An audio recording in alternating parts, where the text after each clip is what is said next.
पतये हर हर महादेव विश्वेशं माधवं ढुंढिं दंडपाणिं च भैरवं वंदे काशीं गुहां गंगां भवानीं मणिकर्णिकां। ఈ చిన్న శ్లోకంలోనే 10 దేవతలు ఇమిడి ఉన్నారు. ఇందులో మహాశక్తివంతమైనటువంటి దేవతలు.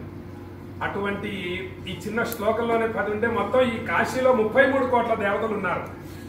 ఆ 33 కోట్ల దేవతల్ని దర్శించడానికి మనకు ఉండేటటువంటి 100 సంవత్సరాల ఆయుర్దాయం సరిపోదు. అటువంటి గొప్ప పుణ్యక్షేత్రం కాశీ. భూలోక కైలాసం త్రిశూలం మీద ప్రకాశిస్తోంది. అష్టాదశ శక్తిపీఠాలలో విశాలాక్షి అమ్మవారు వెలిసినటువంటి స్థలము కాశీ. ఇక 12 జ్యోతిర్లింగాలలో 9వ జ్యోతిర్లింగము విశ్వనాథ స్వామివారు, అన్నపూర్ణాదేవి, కాలభైరవుడు, మృత్యుంజయుడు. ఇలా ఒక దేవటి మొత్తం సమస్త దేవి దేవతలు కొలువు తీరి ఉన్నటువంటి కాశీలో శరన్నవరాత్రి ఉత్సవాలు, పూజలు, హోమాలు, అభిషేకాలు అన్నీ కూడా భక్తుల గోత్రనామాలతో అత్యంత వైభవంగా కాలభైరవ స్వామివారి అనుగ్రహంతో 21వ సంవత్సరం అత్యంత వైభవంగా పూర్తయ్యాయి.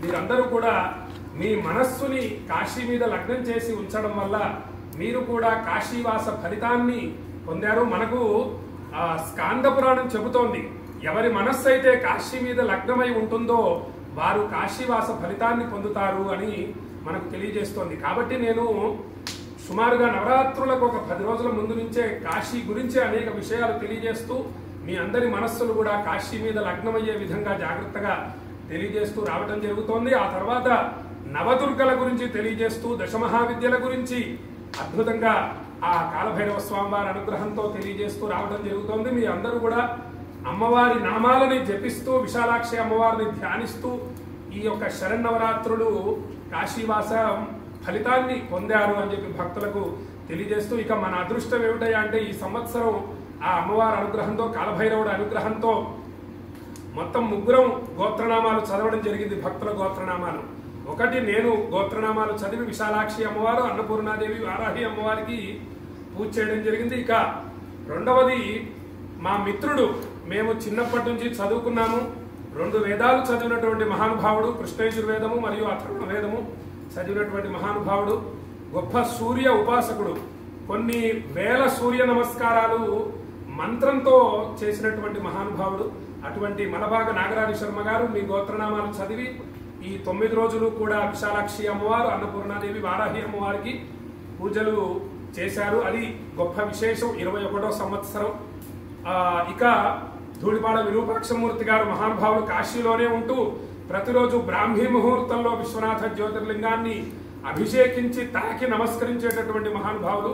వారు కూడా మీ గోత్రనామాలు చదివి నవదుర్గలకు పూజలు, చాలా కష్టసాధ్యం, ఒక చోట ఉండవు ఆ దేవతలు. ఆ నవదుర్గల ఆలయాలకు వెళ్లి నవదుర్గలను పూజించారు. మరియు దశమహావిద్యలు 10 మంది అమ్మవార్లు, మహాశక్తి స్వరూపాలు.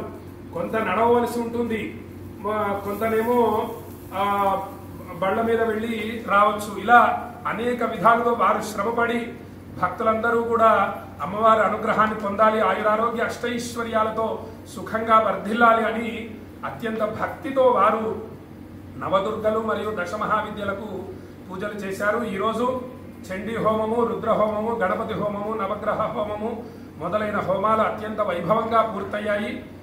ఇక చక్కగా ఈ నవరాత్రులలో చివరి ఆశీర్వచనము, అనేక అద్భుతమైన మహామంత్రాలు ఉచ్చరిస్తూ అందరము కూడా మీకు ఆశీర్వచనాన్ని అందిస్తాము. భక్తితో వినగలరు అని చెప్పి భక్తులకు తెలియజేస్తూ, ఓం అంబే అంబాల్యం బాల్యం వేం వే అంబాల్యం బికేం బికే అంబాల్యం వేం వే అంబాల్యం బికే అంబాల్యం బికేం బికే అంబాల్యం బాల్యం బికే నరాంబికే అంబాల్యం బాల్యం బికే నా అంబికే ననాంబికేంబికే నమామానాంబికేంబికే నమా నమామాన నమాయ భతి యభతి మాన నమాయ భతి మాయ భతి యభతి మామాయ భతి కో యభతి మామాయ భతి కః యభతి కో యభతి యభతి కశ్చన చన కో యభతి యభతి కశ్చన కశ్చన చన కశ్చన చనేతి చన ససస్యశ్వకో శ్వకః ససస్తి ససస్యశ్వకః అశ్వక ఇత్యశ్వకః माता च माता माता ते च माता माता च ते ते च ते पिता पिता ते च ते पिता पिता ते पिता च पिता ते पिता च पिता च पिता पिता च ते च पिता पिता च ते ते ग्रमग्रं ते ते ग्रम ते ग्रमग्रं ते ग्रम वृक्षस्य वृक्षस्याग्रं ते ग्रम वृक्षस्य अग्रं वृक्षस्य वृक्षस्याग्रमग्रं वृक्षस्य रोहतो रोहतो वृक्षस्याग्रमग्रं वृक्षस्य रोहतः वृक्षस्य रोहतो रोहतो वृक्षस्य वृक्षस्य रोहतः रोहत इति रोहतः श्रियमेवावरुन्धे शीते वाते पुनन्निवेद्याः क्षेमो वै राष्ट्रस्य शीतो वातः क्षेममेवावरुन्धे। काशी अन्नपूर्णा विशालाक्षी समेत विश्वेश्वर स्वामी संपूर्ण अनुग्रह प्राप्तिरस्तु तथास्तु। वाराही माता प्रसाद सिद्धिरस्तु तथास्तु। कालभैरव स्वामी संपूर्ण अनुग्रह प्राप्तिरस्तु तथास्तु అని కాశీ నుండి భక్తులందరినీ ఆశీర్వదిస్తూ ఈ విధంగా మనం ఇంకా కూడా అత్యంత భక్తి శ్రద్ధలతో కాశీని విశ్వనాథుని విశాలాక్షి అమ్మవారిని భవిష్యత్తులో ఇంకా భక్తి శ్రద్ధలతో సేవిద్దాము. మీ అందరి మనస్సులు కూడా కాశీ మీద లగ్నం చేసి ఉంచుతుండండి. ప్రతిరోజు కూడా కాశీ విశ్వనాథాయ నమః అనే నామ జపం ఒక 11 సార్లైనా తప్పకుండా చేయండి. అవకాశం ఉన్నవారు 108 సార్లు జపించండి. అత్యద్భుతమైన ఫలితాలు పొందండి అని భక్తులకు తెలియజేస్తూ సెలవు తీసుకుంటున్నాను. జై శ్రీరామ్, జై శ్రీరామ్.